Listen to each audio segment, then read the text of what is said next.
My dear students, Dr. James Taylor രചിച്ച lectures and homoeopathic മെറ്റീരിയ പഠിക്കുക എന്ന പുസ്തകത്തെ ആധാരമാക്കിയുള്ള ഈ പ്രോഗ്രാമിലേക്ക് നിങ്ങൾക്ക് ഏവർക്കും വീണ്ടും സ്വാഗതം. ഈ പരമ്പരയുടെ 321 എപ്പിസോഡിൽ അർജന്റം മെറ്റാലിക്കം എന്ന അധ്യായത്തിൻ്റെ 2ാം ഭാഗമാണ് നമ്മൾ പരിഗണിക്കുന്നത്. ഈ ഭാഗത്ത് ഈ ഔഷധത്തിൻ്റെ ഒരു പൊതു സ്വഭാവവും അതിൻ്റെ ചില സവിശേഷമായ ലക്ഷണങ്ങളും ചില പ്രധാനപ്പെട്ട മൊഡാലിറ്റീസും ഒക്കെ കെൻറ്റ് വിശദീകരിക്കുന്നുണ്ട്.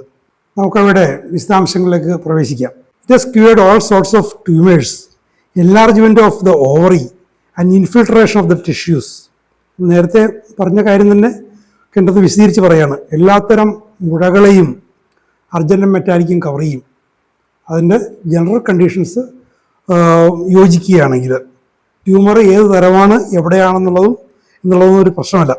അണ്ഡാശയങ്ങളുടെ വലുതാകലാകാം, കോശങ്ങളിൽ അന്യപദാർത്ഥങ്ങൾ വന്നടിഞ്ഞ് കട്ടിയാകുന്ന സാഹചര്യങ്ങളാകാം.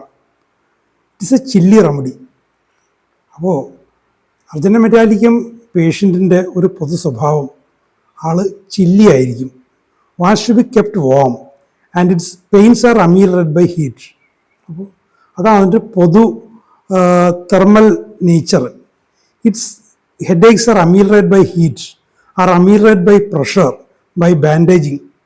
അപ്പോൾ ചൂട് കൊണ്ട് എന്നുള്ളത് മാത്രമല്ല, തല ചുറ്റിക്കെട്ടുന്നതുകൊണ്ട്, ഞെക്കി അമർത്തി പിടിക്കുന്നതുകൊണ്ടൊക്കെ തലവേദനയ്ക്ക് ശമനം കിട്ടും. എനിക്ക് എൻ്റെ അദ്ദേഹത്തിൻ്റെ അനുഭവം പറയുകയാണ്. I have many times cured these symptoms in headaches when the patient had the head wrapped up. തല ഇങ്ങനെ ചുറ്റിക്കെട്ടി തലവേദന എന്നും പറഞ്ഞു വരുന്ന രോഗികളെ പലപ്പോഴും അർജന്റം മെറ്റാലിക്കം കൊണ്ട് സുഖപ്പെടുത്തിയിട്ടുണ്ടെന്ന് കെൻറ്റ് പറയുകയാണ്. Now in this medicine we class the patient as one having a lack of vital heat. അപ്പോൾ ചില്ലിനെസ്സിൻ്റെ അടിസ്ഥാന സ്വഭാവം, ആ ഒരു ജീവനെ നിലനിർത്തുന്ന ആ ഒരു താപം, ആ താപനില, ഒരു വൈറ്റൽ എനർജി, ഒരു ഹീറ്റ് എനർജി, അതിൻ്റെ കുറവ്. അതുകൊണ്ടാണ് ആൾക്കൊരു ചില്ലിനെസ് ഉണ്ടാകുന്നതും ചൂടുകൊണ്ട് ശമനം കിട്ടുന്നത്. He wants to be warm, likely to be lean, growing increasingly lean, increasingly nervous, increasingly sensitive. അയാളുടെ പൊതു അവസ്ഥ, അയാളുടെ ജനറൽ കണ്ടീഷനാണ് പറയുന്നത്. പൊതുവെ ഈ അർജന്റം മെറ്റാലിക്കം പേഷ്യൻ്റ് നേർത്ത തരമായിരിക്കാം, ലൈക്ക്ലി, നിർബന്ധമില്ല. പക്ഷേ അയാൾക്കൊരു ശോഷിച്ചു വരാനുള്ള ടെൻഡൻസി ഉണ്ട്. ഗ്രോയിങ് ഇൻക്രീസിംഗ്ലി ലീൻ, കൂടുതൽ ശോഷിച്ചു വരാനുള്ളൊരു പ്രവണതയാണുള്ളത്. അതേസമയം ഇൻക്രീസിംഗ്ലി നെർവസ് ആണ്. അയാളുടെ ഒരു അസ്വസ്ഥത, നെർവസ്നെസ്സും വർദ്ധിച്ചു വരികയാണ്. ഇൻക്രീസിംഗ്ലി സെൻസിറ്റീവ്, അയാളുടെ പരിസരങ്ങളോടൊക്കെ വല്ലാതെ സംവേദനക്ഷമത അയാൾക്കുണ്ട്. അതും എല്ലാം ഒരു വർദ്ധിച്ചു വരുന്നൊരു അവസ്ഥയാണ്. Takes on all sorts of വിംസ്.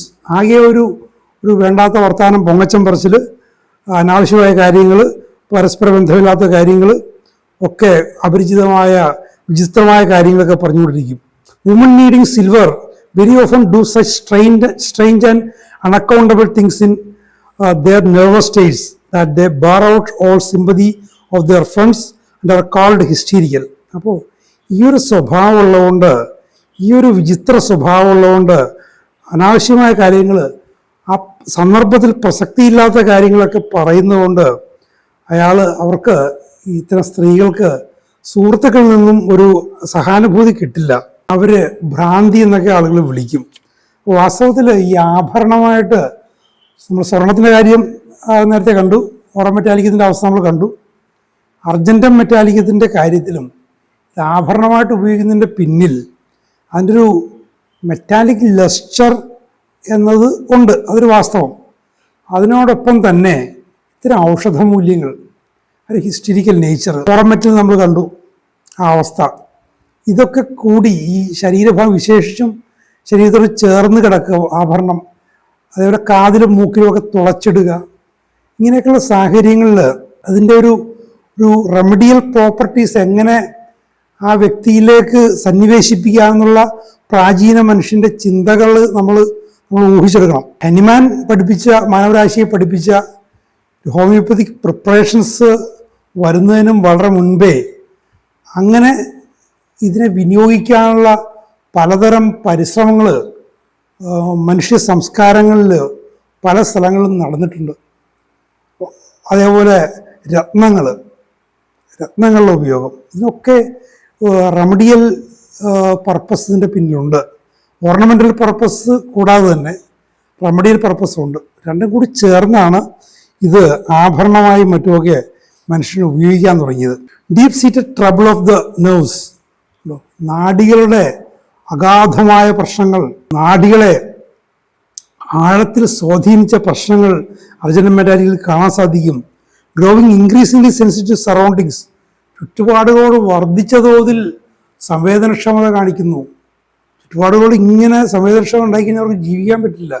നമ്മളൊരു സന്തുലനത്തിൽ പോവുകയും സാഹചര്യങ്ങളുടെ മാറ്റത്തോട് നമ്മൾ അതിനോട് ചേർന്ന് പോവുകയും ചെയ്തില്ലെങ്കിൽ പ്രശ്നമാണ്. Now the mental state of Argentine Met is just such as is aroused by confusion, just such as is aroused by the emotions, just such as the loss of balance from fear, from anger, from fright, from disturbance of the mind. Argentum മെറ്റാലിക്കിൻ്റെ മനോനിലയെക്കുറിച്ച് പറയുകയാണ്. ആശയക്കുഴപ്പം കൊണ്ടും അനുഭൂതികളും വികാരങ്ങളെ കൊണ്ടും ഭയം കൊണ്ട് മനസ്സിൻ്റെ സമനില തെറ്റിയത് കൊണ്ടും ദേഷ്യം കൊണ്ടും പെട്ടെന്ന് ഭയപ്പെട്ടത് കൊണ്ടും ഒക്കെ മനസ്സ് അസ്വസ്ഥമാകുന്നു. എന്തൊക്കെയാണ് ആശയക്കുഴപ്പം, വികാരവിക്ഷോഭങ്ങൾ, ഭയം കൊണ്ടുണ്ടാകുന്ന സമനില തെറ്റൽ, ദേഷ്യം, ഭീതി, ഇങ്ങനെയുള്ള കാരണങ്ങൾ കൊണ്ട് മനസ്സ് അസ്വസ്ഥമാകുന്നു. ഇതാണ് ഇങ്ങനെ അസ്വസ്ഥമായ ഒരു മനസ്സിൻ്റെ ഉടമയാണ് argentum metallicum patient. Because this patient is so sensitive his surroundings and so disturbed by അനോയൻസസ്.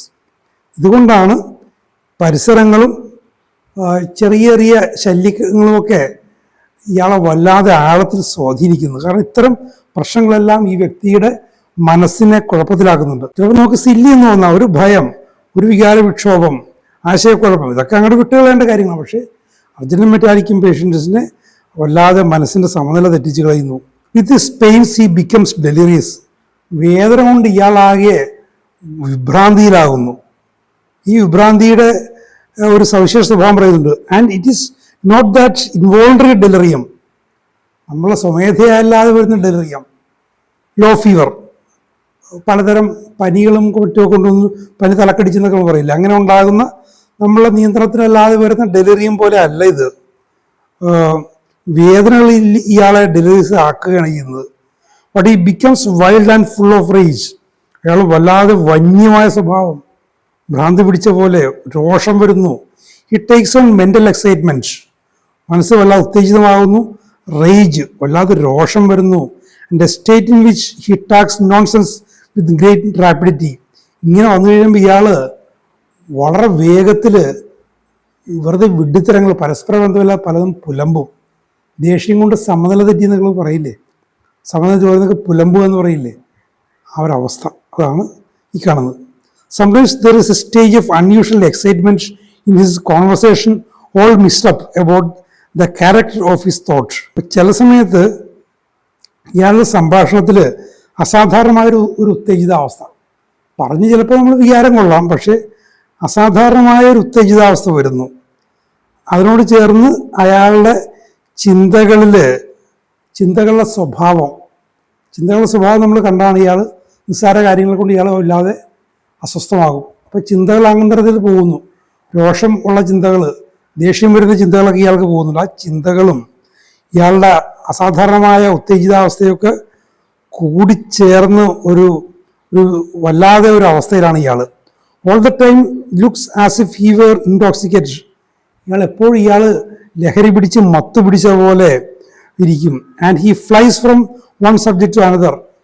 ഒരു വിഷയത്തിൽ നിന്ന് മറ്റതിലേക്ക് പറന്നു പോകും, പരസ്പര ബന്ധമില്ലാതെ ഓരോന്ന് പറഞ്ഞുകൊണ്ടിരിക്കും. ആൻഡ് പ്രാറ്റിൽസ്, ദീർഘനേരം ഇങ്ങനെ, നേരത്തെ ഔഷധത്തിൽ പ്രാറ്റിലിംഗ് കണ്ടതാണ്, ഇങ്ങനെ പരസ്പര ബന്ധമില്ലാതെ ഇങ്ങനെ ചിലച്ചുകൊണ്ടേയിരിക്കും, നിരന്തരമായി ചിലച്ചുകൊണ്ടേയിരിക്കും. മനസ്സിൻ്റെ ആ ഒരു സാനിറ്റി പോയി നടത്തും. For a moment appearing to be very intense and active in mind and forgets all that he was talking about. ഒരു നിമിഷം വല്ലാതെ രൂക്ഷമായിട്ട് വളരെ സജീവമായിട്ട് എന്തെങ്കിലും പറഞ്ഞുകൊണ്ടിരിക്കുന്നു, അടുത്ത നിമിഷം പറഞ്ഞ അയാളുടെ മനസ്സിൽ നിന്ന് പോയി, അയാളൊന്നും ഓർക്കുന്ന പോലുമില്ല എന്ത് പറഞ്ഞത്. ഈ കൊട്ടേഷനാണ്. In society in disposition to talk. സമൂഹത്തിൽ കൂട്ടത്തിലായിരിക്കുമ്പോൾ സംസാരിക്കാനുള്ളൊരു താല്പര്യമില്ല. കാരണം മണ്ടത്തരങ്ങളാണ് സംസാരിക്കുന്നത്, അതുകൊണ്ട് സംസാരിക്കാനുള്ള താല്പര്യമില്ല. Because is incompetent. സമൂഹത്തിൽ നിന്ന് സംസാരിക്കാനുള്ള ഒരു കഴിവ്, പ്രാപ്തി അയാൾക്കില്ല, കോമ്പിറ്റൻസി ഇല്ല. കാരണം കാര്യങ്ങൾ ശരിയായ രീതിയിൽ അറിയില്ല. എന്തെങ്കിലും മണ്ടത്തരങ്ങളും വിഡ്ഢിത്തരങ്ങളും പറയുക, പ്രാറ്റ്ലിങ്, അത് മാത്രമേ അയാൾക്ക് അറിയാവൂ. അപ്പോൾ അത്യാവശ്യം വിവരമുള്ള ഒരു കമ്പനിയിൽ ഇരുന്നുകൊണ്ട് അയാൾ നിന്ന് പറഞ്ഞു കഴിഞ്ഞാൽ ആളുകൾ അയാളെ കളിയാക്കുകയോ എന്നിട്ട് പോവുകയും ചെയ്യും. അതുകൊണ്ട് അത്തരം സദസ്സുകളിൽ അയാൾ സംസാരിക്കുന്ന പ്രവണതയില്ല അയാൾക്ക്. Uses a threat of his discourse. വല്ലാതെ പ്രസംഗിച്ചുകൊണ്ടിരിക്കുകയും പക്ഷേ എന്ത് പറഞ്ഞു എന്ന് അയാൾ തന്നെ മറന്നുപോകും. രണ്ടാൾ ചോദിക്കും ഞാനിപ്പോൾ എന്താ പറഞ്ഞതെന്ന്. വലിയ ആവേശമൊക്കെയാണ്. And he dreads to talk because he gets complaints while talking. അപ്പോൾ ഈ സംസാരിക്കാൻ അയാൾക്ക് ഭയമാകും. പിന്നെ കാരണം സംസാരിച്ചുകൊണ്ടിരിക്കുമ്പോൾ ഇയാൾക്ക് പലതരം ആരോഗ്യ പ്രശ്നങ്ങൾ വരുമെന്നുള്ളതുകൊണ്ട് തന്നെ അയാൾക്ക് പിന്നീട് സംസാരിക്കാൻ ഭയമാകും. എങ്കിലും ചിലപ്പോൾ സംസാരിക്കും. If compel to answer he become dizzy. എന്തെങ്കിലും മറുപടി പറയൂ എന്ന് പറഞ്ഞിട്ട് അയാൾ നിർബന്ധിച്ചു കഴിഞ്ഞാൽ അയാളാകെ മോഹാത്സ്യപ്പെട്ട പോലെയാവും. And feel strange all over. ആകെ അയാൾക്കൊരു അപരിചിതമായ ഒരു അവസ്ഥയിലേക്ക് അയാൾ പോകും. And has nervous shakes or shocks. നാഡീസംബന്ധമായ ഉത്തേജിതാവസ്ഥകൾ ഉണ്ടാകുന്ന ഷോക്കുകൾ, ആ ഒരു ഞെട്ടലുകൾ, അയാളെ മൊത്തം ഉലയ്ക്കുന്ന കാര്യങ്ങൾ സംഭവിക്കും. And shocks go over him when tired like an electric shock. ക്ഷീണിച്ചിരിക്കാൻ നേരത്ത് ഇയാൾക്ക് വരുന്ന ഞെട്ടലുകൾ ഒരു വൈദ്യുതാഘാതം പോലുള്ള ഞെട്ടലായിരിക്കും. ക്ഷീണിച്ചിരിക്കുന്ന സമയത്ത് വൈദ്യുതാഘാതം പോലെ വരും. It comes suddenly, but the most favourable time for that to come is just when he wants to go to sleep. പെട്ടെന്നായിരിക്കും, നനച്ചിരിക്കാത്ത സമയത്തായിരിക്കും ഇയാൾക്ക് ഈ ഷോക്ക് വരുന്നത്. പക്ഷെ അത് മിക്കവാറും സംഭവിക്കുന്നത് ഇയാൾ ഉറങ്ങാൻ തുടങ്ങുന്ന സമയമുണ്ട്. അപ്പോൾ ഉറക്കം പോകും. He things now he's away from all the troubles of the day and can rest. അപ്പോൾ അയാൾ വിചാരിക്കുകയാണ് പകൽ സമയം മുഴുവൻ പലതരം കുഴപ്പങ്ങളായിരുന്നു, ഇനി ഒന്ന് വിശ്രമിക്കാൻ, ഉറങ്ങാമെന്ന് അയാൾ വിചാരിക്കുകയാണ്. And the instant sleep comes over him. He is aroused from head to foot by a shock. അങ്ങനെ അയാളെ ഉറക്കം വന്ന് അയാളെ ഗ്രസിക്കാൻ തുടങ്ങുമ്പോൾ ഒരു അടിമുടി ഒരു ഞെട്ടൽ, ഒരു ആഘാതം അയാൾക്കുണ്ടാകുന്നു, ഒരു ഷോക്കുണ്ടാകുന്നു. പിന്നാലെ അടുത്ത് വരുന്നു another one and another one. Sometimes the whole night he jerks from head to foot. അങ്ങനെ ഉണ്ടായി ആ രാത്രി മുഴുവൻ അടിമുടി അയാളായിട്ട് ഒലക്കുന്ന, അയാളായിട്ട് ഞെട്ടിക്കുന്ന പ്രശ്നങ്ങൾ വന്നുകൊണ്ടിരിക്കുന്നു. His limbs jerk up, his lower limbs twitch and jerk. Then he gets out of the bed and walks, try to walk it off. അപ്പോൾ ആകെ കൈകാലുകളിലും മറ്റുമൊക്കെ ഇങ്ങനെ ജെർക്കിങ്ങും വലിച്ചുപോച്ചലുകളും വിറയലുകളും ഞെട്ടലുകളും ഒക്കെ വരുന്നതുകൊണ്ട് അതിൽ നിന്ന് രക്ഷപ്പെടാൻ വേണ്ടി ഇയാൾ നടക്കാൻ നോക്കും, നടന്നതിൽ നിന്ന് രക്ഷപ്പെടാൻ നോക്കും. അങ്ങനെ ഉറങ്ങേണ്ട സമയത്ത് ഇയാൾ മിക്കവാറും നടപ്പായിരിക്കും. അങ്ങനെ നടക്കുന്നതിൻ്റെ കാര്യം ചോദിക്കുമ്പോൾ അയാൾക്ക് ഈ ഷോക്കുകളിൽ നിന്ന് രക്ഷപ്പെടാൻ വേണ്ടിയിട്ട്, ജെർക്കുകളിൽ നിന്ന് രക്ഷപ്പെടാൻ വേണ്ടിയിട്ടാണ് അയാൾ ചെയ്യുന്നത്.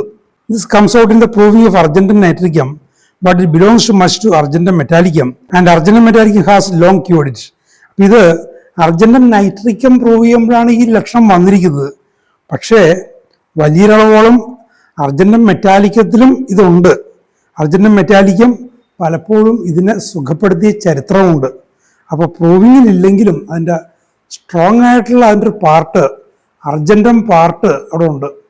അർജന്റൻ നൈട്രിക്കത്തിലും അർജന്റൻ മെറ്റലിൻ്റെ ആ റാഡിക്കൽ അവിടെ ഉള്ളത് കൊണ്ട് ആ ഒരു സ്വഭാവം രണ്ടിലും നമുക്ക് പ്രതീക്ഷിക്കാം. In Hahnemann's study of the remedy he lays down the importance of shock on going to sleep. ഉറങ്ങാൻ പോകുമ്പോൾ ഈ ഞെട്ടലുണ്ടാകുന്നു എന്നുള്ളതിൻ്റെ പ്രാധാന്യം നമ്മുടെ ഗ്രേറ്റ് മാസ്റ്റർ സാമുൽ ഹനിമാൻ തന്നെ രേഖപ്പെടുത്തിയിട്ടുണ്ട്. ഷോക്സ് ഇൻ ദ ലിംസ്, കൈകാലുകളിലാണ് ഈ ഷോക്ക് വരുന്നത്. But it is an electric shock that causes the whole body to jerk. ഇതൊരു ഇലക്ട്രിക് ഷോക്കാണ്, വൈദ്യുതാഘാതം പോലെയാണത്. വൈദ്യുതാഘാതം ഏറ്റവർക്കറിയാം എന്താണെന്ന്. പൊടുന്നനെ ഒരു ശരീരം മുഴുവൻ ഇങ്ങനെ ഒരു ജേർക്കിംഗ് ഉണ്ടാവും. ഇതിൻ്റെ കൊട്ടേഷനാണ് ആങ്ഷ്യസ് അബൌട്ട് ദ ഹെൽത്ത്. ആരോഗ്യത്തെക്കുറിച്ച് വല്ലാതെ ഉത്കണ്ഠ ഉണ്ടാകുന്നു. Things is certainly breaking down. താനാകെ തകർന്നു പോകും, ഉറപ്പായിട്ടും തൻ്റെ സ്ഥിതിയാകെ തകർന്നു പോകുന്ന ആൾ ചിന്തിക്കും. For is growing weaker. കാരണം എന്തുകൊണ്ടാണ്?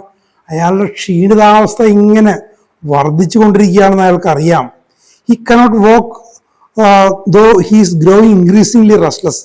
അയാൾ വല്ലാതെ അസ്വസ്ഥനാണ്, അയാളുടെ അസ്വസ്ഥയാണ്. അസ്വസ്ഥത വർദ്ധിച്ചുകൊണ്ടിരിക്കുകയാണെങ്കിൽ പോലും അയാൾക്ക് നടക്കാൻ പറ്റുന്നില്ല. നടന്ന് അസ്വസ്ഥതയെ കളയണമെന്ന് ആഗ്രഹമുണ്ട്, പക്ഷെ അത് സാധിക്കുന്നില്ല. എല്ലാത്തിനും ഇൻക്രീസിങ്ങിൽ എന്ന് പറയുന്നുണ്ട്, ശോഷിക്കലും ഒക്കെ ഇൻക്രീസിങ്ങിലാണ്. അത് ആ അവസ്ഥകൾ ഇങ്ങനെ ഒരു വർദ്ധിച്ചുകൊണ്ടിരിക്കുന്ന അവസ്ഥയാണ്. He cannot exercise mentally or physically without distress. വല്ലാതെ പ്രയാസത്തിലാകാതെ അയാൾക്കൊരു ശാരീരികാധ്വാനമോ മാനസികാധ്വാനമോ ചെയ്യാൻ പറ്റില്ല. From meditation or as soon as he enters A warm room he becomes DC. അയാൾ എന്തെങ്കിലും വിഷയത്തെക്കുറിച്ച് കാര്യമായിട്ട് ചിന്തിക്കുകയോ ചൂടുള്ള മുറിയിലേക്ക് അയാൾ കടക്കുകയോ ചെയ്തു കഴിഞ്ഞാൽ അയാൾ ആകെ ഇതായി പോവും, ഡിസി ആയി പോവും, ആകെ ഒരു മന്ദത അയാളെ ബാധിക്കും. And that is an exception belong to few of the head troubles and the sensorium. He usually is sensitive to cold. പൊതുവെ തണുപ്പിനോടാണ് അർജന്റീൻ മെറ്റാലിക്കൻ രോഗി സെൻസിറ്റീവ് ആണെന്ന് നമ്മൾ കണ്ടു. പക്ഷെ ഈ ഒരു കാര്യത്തിൽ അതൊരു അപവാദമാണ്. ചൂടുള്ള മുറിയിലേക്ക് കടക്കുമ്പോൾ ചൂടാകുമ്പോഴാണ് ഇയാളാകെ ഡിസി ആയിട്ട് തീരുന്നത്. നമ്മൾ റെപ്പർട്ടറീസൊക്കെ ചെയ്യുമ്പോൾ ഏതെങ്കിലും ഇതേപോലുള്ള ലക്ഷണങ്ങൾ, പർട്ടിക്കുലർ സിംറ്റംസ് യോജിക്കാതെ വന്ന് കണ്ടു കഴിഞ്ഞാൽ, അതേസമയം പ്രധാനപ്പെട്ട കാര്യങ്ങളൊക്കെ യോജിക്കുന്നുമുണ്ട്, ആശയക്കുഴപ്പത്തിലായി കഴിഞ്ഞാൽ അത് നമ്മൾ പ്രധാനപ്പെട്ട മെറ്റീരിയൽ മെഡിക്കൽസൊക്കെ എടുത്ത് നോക്കിയിട്ട് അവിടെ ഇങ്ങനത്തെ ഒരു അപവാദം ഉണ്ടാവുമോ, ഒരു എക്സെപ്ഷൻ സാധ്യതയുണ്ടോ എന്ന് നോക്കണം. എക്സെപ്ഷൻ സാധ്യതയുണ്ടെങ്കിൽ നമുക്ക് വിട്ടേക്കാം. അതുകൊണ്ട് തന്നെയാണ് എപ്പോഴും കെൻറ്റ് പറയുന്നത് സ്ട്രോങ് ജനറൽസ് യോജിക്കണം, അല്ലെങ്കിൽ ഇതേപോലെ പർട്ടിക്കുലേഴ്സിൻ്റെ കാര്യത്തിലൊക്കെ ഇത്തരം കോൺട്രഡിക്ഷൻസ് ഒക്കെ വരാം. അത് പല ഔഷധങ്ങളും അങ്ങനെ ഉണ്ട്. In the house when the room is close he become DC. വീട്ടിൽ മുറി അടച്ചിരിക്കാൻ നേരത്ത് ഇയാളാകെ ഒരു മാന്യത്തിലായി പോകും. മുറി അടക്കുമ്പോൾ ചൂടൊക്കെ വരും, അതുകൊണ്ട് അമീലറേഷനല്ലേ വേണ്ടെന്ന് നമ്മൾ ചിന്തിക്കും. പക്ഷേ വീട്ടിൽ അടച്ച മുറിയിൽ ഇയാൾക്ക് പ്രശ്നമുണ്ട്. It has been an astonishing feature in this remedy that precisely at the hour of noon a great many troubles come on and the pains and aches. ഈ ഒരു ഔഷധത്തിൽ അതൊരു വളരെ ശ്രദ്ധേയമായ, വളരെ സ്തോഭജനകമാണ്, അസ്റ്റോണിഷിംഗ് ആണ്. കൃത്യമായിട്ട് ഉച്ച എന്ന് പറയുന്ന സമയം, ആ 12 മണി, അതാണ് കൃത്യമായിട്ടുള്ള മധ്യാഹ്നം. ആ ഒരു സമയത്ത് വേദനകൾ, നൊമ്പരങ്ങളൊക്കെ വരും, ചിൽസ്, കുളിരും പനിയും വരും, ഹെഡ് ഏക്സ്, തലവേദന വരും, pains in the ovary at noon, അണ്ടാശയത്തിൻ്റെ ഭാഗത്തുള്ള വേദനയും ഉച്ചയ്ക്ക് വരുന്നൊരു സ്വഭാവമുള്ളതാണ്. Dizziness with vertigo as if intoxicate. ലഹരി പിടിച്ചാലുന്ന പോലെ ഒരു മന്ദതയും തലകറക്കവും. The headaches are frontal and occipital. നെറ്റിയുടെ മുൻഭാഗത്തും തലയുടെ പിൻഭാഗത്തും ഒക്കെ തലവേദനയുണ്ട്. One sided brain affections. തലച്ചോറുമായിട്ടുള്ള ബന്ധപ്പെട്ട പ്രശ്നങ്ങൾ ഒരു വശം മാത്രമായിട്ട് വരാം. one-sided headaches, violent neuralgia in the head upon one side of at a time. ഒരു സമയം ഈ നാഡീസംബന്ധമായ തലവേദന ഒരു വശത്ത് മാത്രം. As if deep in the brain, തലച്ചോറിൻ്റെ അകത്ത് ആഴത്തിലാണെന്നത് പോലെ ആ വേദന. As if involving one half of the brain, തലച്ചോറിൻ്റെ ഒരു ഭാഗത്തെ മാത്രം ബാധിക്കുന്നതാണെന്ന് എന്നുള്ള നമ്മുടെ ആസിഫ്, അങ്ങനെ മട്ടിൽ, ആ തരത്തിൽ ഉള്ള അനുഭവമാണ് ഈ ആസിഫ് വരുന്നത്. Mostly the headaches have been on the right side. മിക്കവാറും തലയുടെ വലതുഭാഗത്താണ്. The one side headaches, ഈ ഒരു വശം മാത്രമാണ് തലവേദനകളുടെ കാര്യത്തിൽ. Those broken down patients that have become prostrated and overrode by exposure to the sun. അപ്പോൾ ആകെ രോഗങ്ങളാലും കഠിനാധ്വാനത്തിലും ഒക്കെ തകർന്ന രോഗികൾ, തളർന്ന് കിടപ്പായ പോലുള്ള രോഗികൾ, അവർ സൂര്യപ്രകാശം അടിക്കുമ്പോൾ, ഈ തണുപ്പ് രാജ്യങ്ങളിലൊക്കെ സൺബാത്തിനിറങ്ങും. ഒരു സൂര്യപ്രകാശം കൊണ്ട് ഒരു സണ്ണി ഡേയ്സിൽ സൺബാത്തിനിറങ്ങും. അപ്പോൾ ആ ഒരു സാഹചര്യം അവർക്കുള്ള സാധാരണമാണ്. നമ്മൾ സൂര്യനിൽ നിന്ന് ഈ ചൂട് കാലാവസ്ഥയിൽ ഓടി ഒളിക്കാനാണ് ശ്രമിക്കുന്നത്. അങ്ങനെ ചൂടിലേക്ക്, സൂര്യപ്രകാശത്തിലേക്ക് അവർ എക്സ്പോസ്ഡ് ആകുമ്പോൾ ആളാകെ തളർന്നു പോകും. ഒരു നറിഷ്മെൻറ്റ് കിട്ടുന്നതിന് പകരം ആകെ സൂര്യപ്രകാശം കൊണ്ട് കുഴപ്പമുണ്ടാക്കുന്നത്. അപ്പോൾ the scalp, the ears, here and there upon the body itching places. അപ്പോൾ തലയോട്ടിൽ, ചെവിയിൽ, ശരീരത്തിൻ്റെ അവിടെ ഇവിടെയൊക്കെ ചില ഭാഗങ്ങളിലായിട്ട് ചൊറിച്ചിലുണ്ട്. Itching and burning like frost bite. നമ്മളെ ബാധിക്കുന്ന കാര്യമല്ല, നാടുകളിൽ മഞ്ഞ് കടിക്കുക എന്ന് പറഞ്ഞിട്ടില്ലേ, അങ്ങനെ അതേപോലെ തന്നെ അതിനോടനുബന്ധമുണ്ടാകുന്ന ചൊറിച്ചിലും പൊള്ളലും. And itching and burning like agaricus in the toes, in ears, and he scratches the part and scratching does not relieve it until the skin is off until it oozes. അപ്പോൾ അഗാരിക്കസുമായിട്ട് താരതമ്യമാണ്. അഗാരിക്കസ് പോലെ തന്നെയുള്ളൊരു ചൊറിച്ചിൽ തള്ളവിരലുകളിൽ, ചെവിയിൽ, പല പല ഭാഗങ്ങളിലൊക്കെ ഉണ്ടാകുന്നു. എന്നിട്ട് അയാൾക്ക് ചൊറിഞ്ഞ് അയാളുടെ തൊലി പോവും. തൊലി പോയാലും ആ ചൊറിച്ചിൽ അയാൾക്കൊരു ആശ്വാസം കിട്ടില്ല. പക്ഷെ നമ്മൾ ആഴ്സനിക് ആൽബത്തിലൊക്കെ നമ്മൾ കണ്ടിട്ടുണ്ട്, ചൊറിഞ്ഞ് റോയാകുന്ന സമയത്ത് അയാൾക്കൊരു ആശ്വാസം താൽക്കാലികമായാലും കിട്ടും. But no relief from scratching. ഇവിടെ അങ്ങനെ ഇല്ല. Rawness in the ears kept by constantly boring and scratching in the ears. ചെവിയിൽ എപ്പോഴും ഇതേപോലെ ചൊറിയുകയും ചെവിയിൽ വിരലോ എന്തെങ്കിലുമൊക്കെ ഇട്ട് തോണ്ടുകയൊക്കെ ചെയ്യുമ്പോൾ ചെവിയിലെ തൊലി പോയി പച്ചമാംസം പുറത്തു വരും. Scratching the skin off because of tingling, itching and burning. ചൊറിച്ചിൽ കൊണ്ടും പൊള്ളൽ കൊണ്ടും തൊലി മാന്തി അവിടെയൊക്കെ പൊള്ളലും നീറ്റലും ഒക്കെ വരും ആ ഒരു അവസരം. അങ്ങനത്തെ ഒരു ടിപ്പിക്കൽ ഇച്ചിങ്ങും അർജുന മെറ്റാലിക്കത്തിലുണ്ട്. നമ്മൾ മറ്റ് ഇച്ചിങ് ഔഷധങ്ങളുമായിട്ട് നോക്കുമ്പോൾ കൃത്യമായിട്ട് അതിൻ്റെ ജനറാലിറ്റീസ് എടുത്തില്ലെങ്കിൽ, സ്ട്രോങ് മൊഡാലിറ്റീസ് എടുത്തില്ലെങ്കിൽ നമുക്ക് ചിലപ്പോൾ അർജന്റം മെറ്റാലിക്കം കൊടുക്കേണ്ട കേസായിരിക്കും. നമ്മൾ വേറെ വളരെ പ്രമുഖമായ ഇച്ചിങ് ഔഷധങ്ങൾ കൊടുത്തു പോയിരിക്കും. അപ്പോൾ കൃത്യമായിട്ട് ടോട്ടാലിറ്റി എടുക്കാതെ നമ്മൾ ട്രീറ്റ്മെൻറ്റ് പോയി കഴിഞ്ഞാൽ നമുക്ക് പലപ്പോഴും കുഴപ്പത്തിലാകും. ഇതേപോലെ പ്രധാനപ്പെട്ട വിവരങ്ങൾ വീണ്ടും വരുന്നുണ്ട്. Thank you very much for watching.